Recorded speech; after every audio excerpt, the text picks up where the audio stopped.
Hello, my name's Mandy and this is my channel Make It Sew. Welcome if you're new here, and if you've been following my sewing journey for a while, welcome back.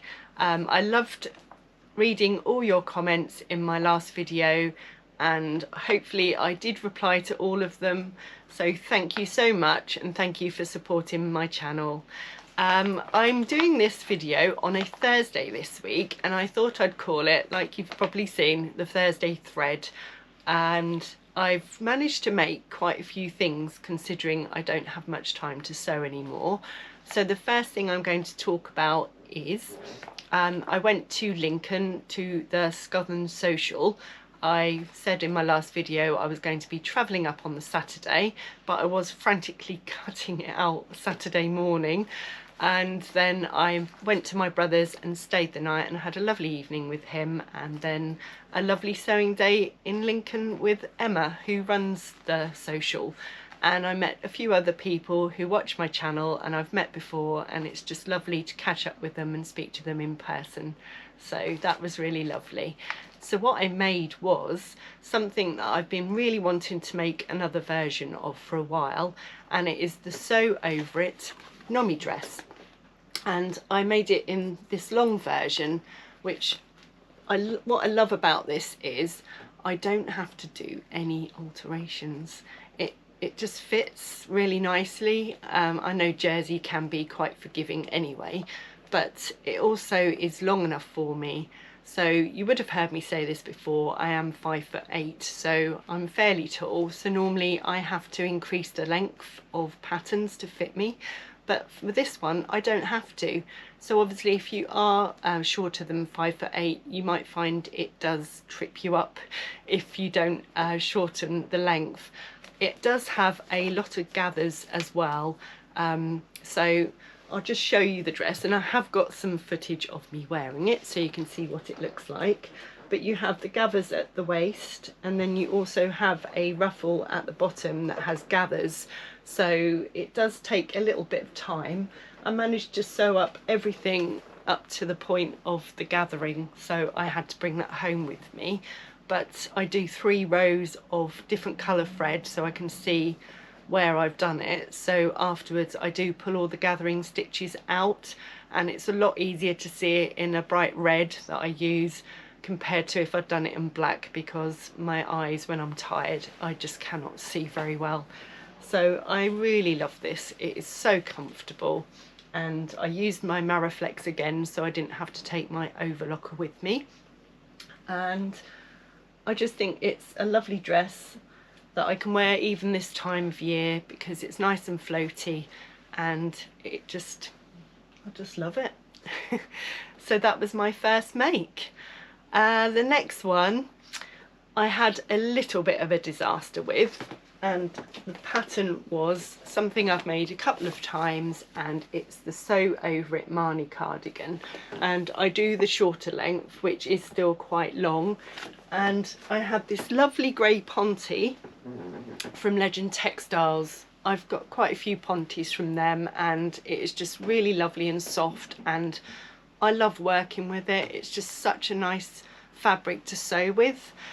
But the thing was, I was doing it during a virtual sewing room, and I said last time about being distracted, but I was rushing. This is my problem, because I've been limited for time. I do tend to rush things because I want to make them. So I cut it all out. I thought I'd measured it as being enough fabric for that cardigan, but unfortunately after cutting everything out I got to the neckband and I realised I was short by about 50 centimetres, and unfortunately you have to really do this all in one length because it might look a bit strange otherwise. So it was for the neckband here around the edge, so it is quite a long pattern piece. So what I did, because I'd sewn up the rest as well, I decided to sew it all up before I then tried to tackle whether I had enough fabric. I had to use a different colour. So is it a fail? I don't know. I want your opinion on this one. because I had this gorgeous bright blue, I will put a picture on the screen, I had this gorgeous bright blue ponte that I'd bought from Josh as well, and I just thought, I wondered if I could get away with having it as a contrast. So I haven't actually top stitched it on yet because I'm still in two minds. I don't know if it's just because I like all the colour to be the same for this because it was going to be for work, or just because it is so bright and different. But what do you think? I thought maybe I could put some cuffs on in the same blue so that it would match it, or do I just try a different colour? Let me know in the comments below what you think. It's a gorgeous blue. I know what happened. I bought the grey originally. I was going to do a block top, and so obviously I didn't buy enough for a Marni cardigan, but they're just so comfortable to wear that I had to make some more, but unfortunately I didn't have enough fabric for the neckband on that one. So after that I was feeling a bit meh. So I thought, what can I make that's a nice simple make, because I have been concentrating on my Sew Over It ultimate shirt still, and it has got a lot of steps on it, so I'm trying to make some things in between as well. So I've made the Tilly and the Buttons Juno pyjamas a couple of times now, and I really love how the top fits me. So I thought, why not make the Tabitha t-shirt, which is what you base the pyjama top on. And I had this lovely fabric, again I will put some pictures on, but I had this lovely fabric from Knighton Fabrics from last year, and I only bought a metre, so I wasn't sure I'd have enough, but when I looked at it, because I'd learned my mistake from measuring, I thought, you'll see, so I cut this out, and then I had this gorgeous ribbing from First Fabrics, and it is so soft. It's the softest ribbon, can't even get my teeth in, it's the softest ribbon that I've used ever, and it just went on so perfectly. I mean, round the cuffs you use a different cuff to the Juno because they're short sleeves as well obviously, but they have a cuff piece called a ringer t-shirt cuff, so again I use the ribbon, and normally when I stretch it I'll have the odd occasion where when I take it off the machine there's a little tuck where it's not stretched and caught properly, but with this I just sewed it up straight away, first time, perfect. And then I can't remember where I got this label from, I think it was Specky Seamstress, because I bought it to match the teal corduroy that I'd bought to make another Rosa's shirt dress, but I just thought that went really nicely with the cuffing, or the ribbing should I say. So that was my win, and it made me feel a bit more positive about my sewing again. I did add 2 inches to the length for that one because I like my t-shirts to go past my belly, so I think 2 inches was perfect for that length. So after that, and then I made what I'm wearing today, and again I will pop some footage in for you so that you can see exactly what I'm wearing, because it's quite a long dress, and if I stand up you're not going to see it. But this one, so firstly I watched Sara from SewSarahstyle video, and she had made this, and I think she pattern tested it, but she did a whole vlog on this dress, and I'll tell you which one it is. It is the SewingTherapy tie dress. So as soon as I watched her video I went and ordered it, didn't I? Because I just thought that would be a great item of clothing for work, and I can wear it so many different ways. I just loved it. But then I didn't know what fabric to make it in, so I printed the pattern at home. I did try and do the paper saver version, but the measurements that you have to do for the additional pieces were like 59.7 inches, and my brain just couldn't cope with it, so I just went ahead and printed the extra 10 pages that you could do instead of saving paper. Then I watched Judi from Judi Sews Her Own Clothes, and she'd made one as well, but she made it in this lovely drapey fabric, and I just thought, I know what fabric I can use now. I've had this viscose chalet in my stash for quite a while. I purchased it from Rainbow Fabrics last June, and I saw Tamlyn from SewnontheTyne had made a Marni from Tilly and the Buttons, a Marni top version in this fabric, and I really wanted to make a Marni dress. I did have one version of it, and after wearing it a couple of times I realised that the bodice is definitely too short for me, because every time I moved my arms it just rode up too high, so I hadn't made it yet. And then I just thought, actually, do you know what, I really think this tie dress would look perfect in it, so that's what I've done.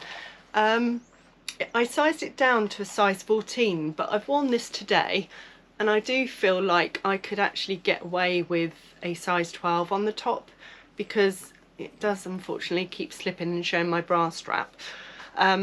It does sit differently depending on how you tie it, I've noticed, and obviously you've got a round neck at the front and it has a V-neck at the back. Like I say, you'll see that on the video and the photos.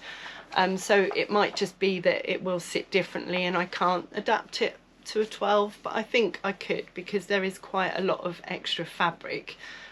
She did something on Instagram about how you can fit it how you want, whether you want it to be baggy or loose fitting or whether you want it to be a bit tighter, and it just changes the look slightly, but I think it would look really nice still. Just these bits are a bit big. The tutorial that she does is amazing. The actual written instructions are quite, like, they're one sentence instructions, but her tutorial is really good and the music is so relaxing. I actually felt like I was chilling out while I sewed, which is not something I would imagine doing. The only thing with this one was I did have almost a fail. When I was cutting it out, I liked the length of the skirt as it was on the pattern, but it is based on a 5'4" model, and being 5'8", I thought it's not going to be as long as it's meant to be, but I think the length is your own preference anyway. So I lengthened the bodice part by 1 inch. So there's a front bodice with lining and a back bodice with lining, and because I didn't think to make up what goes together, I didn't think about the side panels. The front bodice and the back bodice both said lengthen or shorten here, and it had a line you could use to lengthen it with, but the side panels didn't, so I didn't even think about the fact that they go on the top half. So as I was sewing it up, I realised it was going to be too short, so I had to recut those pieces, and luckily I did have enough fabric to do that, so I saved it. Note to self, lengthen everything. So yeah, I mean, I love this. I really do love the fact that you can change the look of it just by changing the ties, and this fabric, it's just, I've been wearing it all day and it's just so light. It's really lovely fabric, and I'm so glad that I made this dress rather than the Marni now, because I've got a totally different look in my wardrobe. So this isn't actually a make that I've done this week, but it was something that I had made for the Sew April Blouse challenge, and it was the Sage Blouse, I think that's how you say it, from Named, and I nicknamed it my Red Bull dress because it certainly gave me wings with how the opening of the sleeve was. I'll show you the picture of how it was before, so you'll see that, and then I'll show you on me after. But all I had to do to correct, I mean, it's not everyone's cup of tea having your arms hanging out, so I just sewed up the seams of the sleeve and I left a tiny little opening at the end so that I did still have some of the feature, but it just is more practical, and I don't feel like I'm going to take off or catch a doorknob anytime soon now, and I just love how vibrant that red is as well, so that was something else I managed to do. And then I started on some Juno pyjamas, This was my other slight cutting disaster. So did I manage to solve it? Right, this is so far the top, and I used the same ribbing from First for Fabrics, but purple this time, because I've got to have purple in my life, as you know. So I've so far made the top half. I've just got to hem it and do the cuffs on the sleeves. And the cutting out disaster, again, I was doing this while I was doing other things and I got a bit distracted. I didn't realise how wide the selvage was on this fabric, so I went to cut out the legs and realised that I couldn't cut them mirrored together because I just didn't have enough fabric. But I managed to somehow fix that one, and all I've done is on the fronts, I'm trying to find it to show you now, I've just got this little tiny bit of white where the selvage is, because the selvage was about that wide, and I've just cut in, because at the end of the day no one's going to see that. By the time I've sewn it up with the seam allowance and everything, there might be a tiny little bit of white showing, but where it's going to be, you won't see it. So I'm going to finish them this week and I'll be able to show you them in my next video. So because I'm working full time now, I do struggle where, like I have had the cutting out disasters, I had to think about how can I do this where I've got some time, where I'm not cutting out at the end of the day when I'm tired and my brain is just fried. So I decided that one day each weekend when I'm home, I'm going to cut out all the projects that I'm hoping to make in the next couple of weeks from that date, and then they're all cut out ready. I've not done it wrong, and I can come home from work and just come into my sewing room and get on with the sewing, and I think that's going to be a lot better for me. So I've actually cut out a couple of things, and the first one is the Sorrento jacket by Sew Over It, and that is because I'm doing the collaboration with Laura from SewVeryLaura. I was going to do a toile of this one, but there are so many steps to it, it's going to take a long time to do. So I've just been really careful with the fabric that I'd bought from the knitting and stitching show last year. It's a green denim, I've shown it before and you'll see it in the reveal. I've just made sure that I've measured everything, it's long enough, and I'm just going to take my time with that one, and I think it will be okay. And the other one that I cut out, I have actually done a toile for, and that is the Andy's jacket by Itch to Stitch. And again, it's a collaboration I'm doing with Christine from GeminiStitches. We were hoping to do it at the beginning of May, but both of us have had so many other commitments that we've decided to release our reveal at the end of May. So I've got a good couple of weeks, and besides my Juno pyjamas, they are the two patterns I'm concentrating on, so I should be okay. So what's come into my sewing room since I last saw you? Well, as you know, I'm on a fabric ban, so no fabric has been purchased. I'm going to say that because I'm quite surprised too. I keep getting so many emails from companies saying we've got a sale on, we've got this gorgeous fabric, and there's so many lovely fabrics out there. But there's also a lot of lovely fabrics in my fabric collection, so I just need to resist them, and I do delete them without reading them, because I really am looking forward to filling a suitcase when I go to Florida in August, so I don't want to jeopardise that.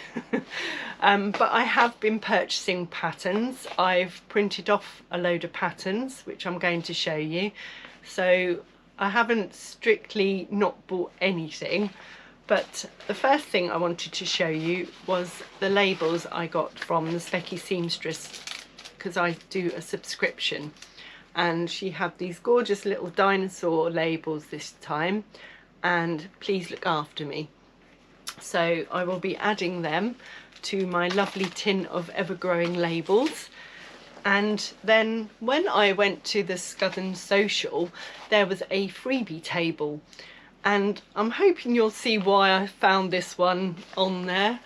This is a Simplicity pattern K9101, and the ties just reminded me of the Sewing Therapy tie dress that I just bought, and I thought it'd be nice to try another dress where you can have two different looks. So depending how you feel on the day, you can wear it whatever way you like. So that was a lovely bonus. Shall I show you my patterns? There's quite a few here. So I always get my patterns printed from Flamingo Prints, and this is the first time I've actually sent my request to Liz and she hasn't had to query something. So I must finally have learnt what I need to do. I made sure I checked how many pages each pattern had before I started filling the form in. I did try another company, but I just found I'm so used to how I do it with Flamingo Prints. I just find the process a lot easier, and I got a bit confused with the other company, and there wasn't much difference in the price, so I prefer to stick with what I know. I also purchased some buttons. I will talk about the patterns in a minute. Sorry, I'm getting distracted by my buttons now. So these aren't new buttons. My daughter was doing a textiles project and needed to go to the Big C where I live. They're quite a big store, they're a distribution centre, and they have loads of crafts in there. So they do fabric, they do wool, they do buttons, and I'm going to insert a little clip here of the buttons that we saw, so you can see that it's worth going to a charity shop and seeing what they've got. So I'll just insert that here for you.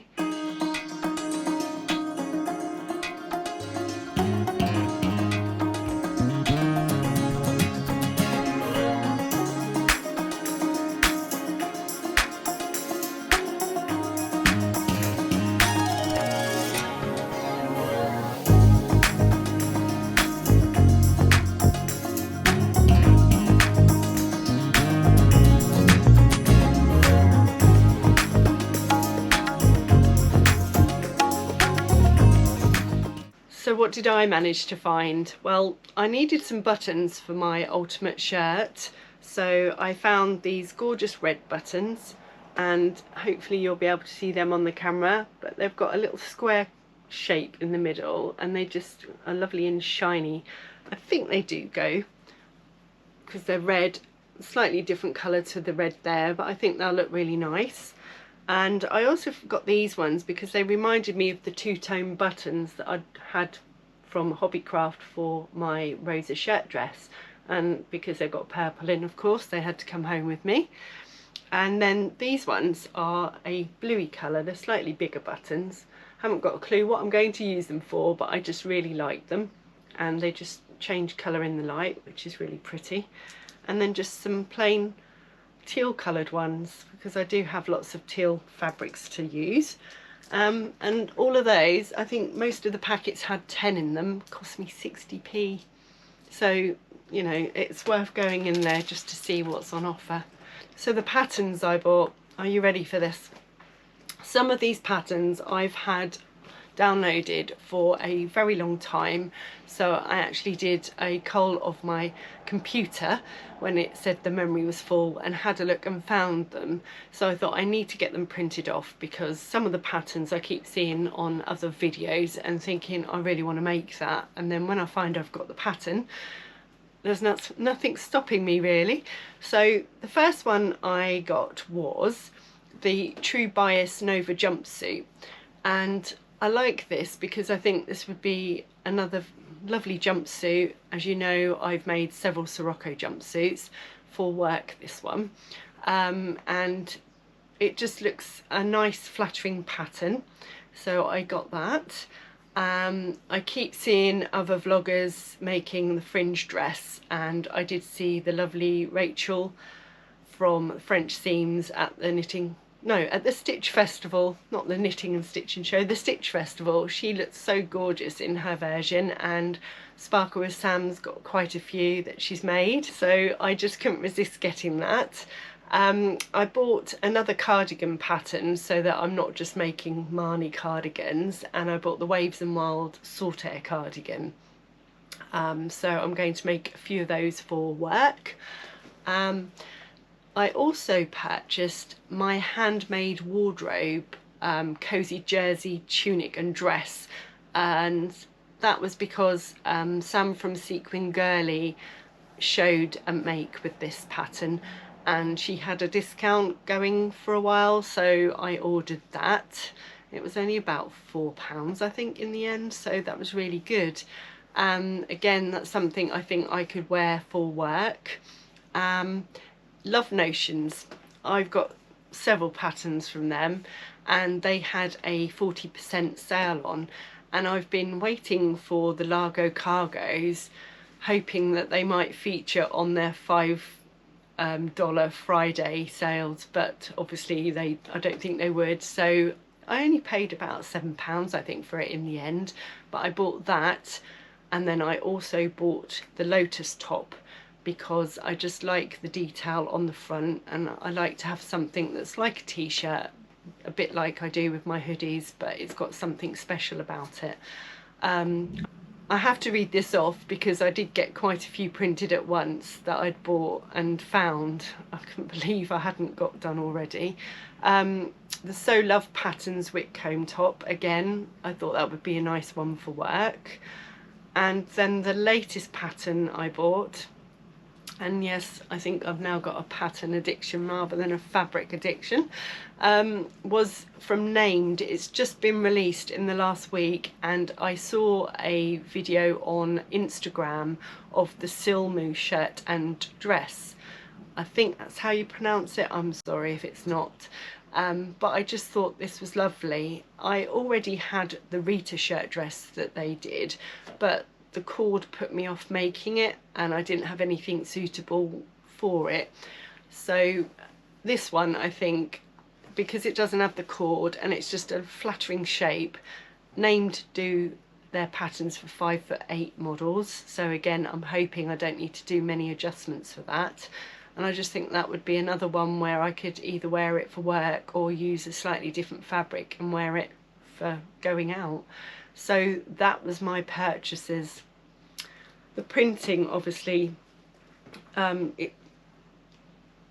it's better for me because my home printer, it gets very costly printing out, and I have had a few issues where I print it off, it's the right size for the tester square, but when I go to tape it together it only takes a slight deviation from where it's meant to be and it just doesn't fit, and it's a waste of paper and ink. So this works out a lot more, like price, a lot more reasonable. So what are my plans for the next week or so? I'm hoping to release another one of these videos. I've decided to try and release it on a Thursday, and that's why it's called Thursday Threads. And I've got my Andy's jacket to make up, I've got my Sorrento jacket to make up, I'm finishing the Juno pyjamas, and I'm also going to be hosting my first virtual sewing room session at the weekend. So that should be quite interesting. I'm hoping I don't press buttons wrong and mute people by mistake. And as you would have seen, I'm part of a collaboration with the lovely Sam from Sparkle with Sam and Judi from Running Sew, and we're doing the Sew 7 Together challenge. Judi is releasing her video tomorrow on the 17th of May at 7 PM, so go and watch that one. And then I will be releasing a video on the 27th of May. And it will go on, obviously, I'll have another video to tell you the next dates after that. We have a Facebook group and it's been really lovely. We've had lots of people join, and it's just going to be a lovely sew along. We've got lots of time. We're not releasing it till the 7th of July what we've made, so I think I can do that. I hope you enjoyed this video. If you did, please click on the thumbs up and like this video, and if you're not subscribed already, I'd love you to join my channel. I've had a lovely flurry of subscribers in the last couple of weeks and it's just helping grow my channel. Thank you. And if you've got any comments, let me know what you think of my Marni cardigan, whether I should change the colour altogether or whether I should just embrace it. and I always endeavour to answer any comment. I just love talking to everyone about sewing. So whatever you're up to, I'll hopefully see you next Thursday, and I hope you get some sewing done and have a lovely weekend. Bye for now.